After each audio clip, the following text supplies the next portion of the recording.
शांततेच्या काळामध्ये नियमित सराव केला तर युद्ध काळामध्ये तयारीसाठी कमी मेहनत लागते. कारण सरावामुळे सैन्यांची कौशल्य आणि शारीरिक क्षमता ही टिकून राहते. याचा अर्थ असा होतो की सातत्यपूर्ण प्रशिक्षणाचा फायदा युद्धाच्या वेळी खूप चांगल्या प्रकारे होतो, ज्यामुळे कमी श्रमामध्ये अधिक प्रभावीपणे सैन्याला काम करता येतं. आता हाच नियम निवडणुकांनाही असतो, राजकीय पक्षांनाही असतो.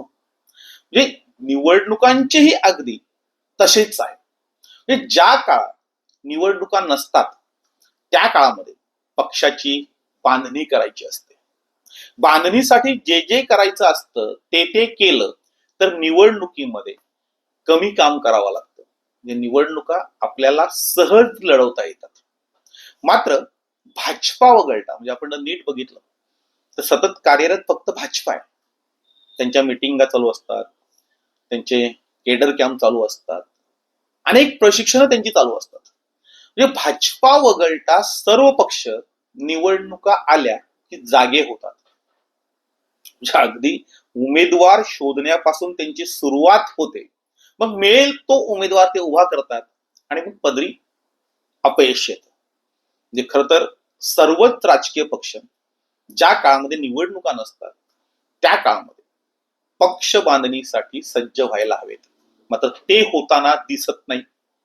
पक्षांची बांधणी केल्याशिवाय किंवा पदाधिकाऱ्यांच्या नेमणुका केल्याशिवाय, जबाबदाऱ्या फिक्स केल्याशिवाय निवडणुकांना सामोरं जाणं म्हणजे अपयश पदरी पाडून घेण्यासारखं आहे. म्हणूनच ज्या काळामध्ये निवडणुका नाहीये त्या काळामध्ये पक्षाची बांधणी करणं, पदाधिकाऱ्यांवर जबाबदारी सोपवणं आणि उमेदवारांकडून त्या मतदारसंघाची तयारी करून घेणं म्हणजे वेळेवर निवडणुकीला सामोरे जाताना फार श्रम घ्यावे लागणार नाहीत.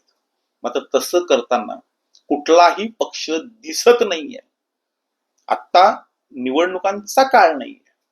या निवडणुकांचा काळ नसताना जर पक्षांच्या बैठका, पक्षांचे मेळावे, पक्षांच्या नेमणुका ह्या जर झाल्या नाहीत तर निवडणुकीच्या काळामध्ये पदरी हे अपयश येतच येत.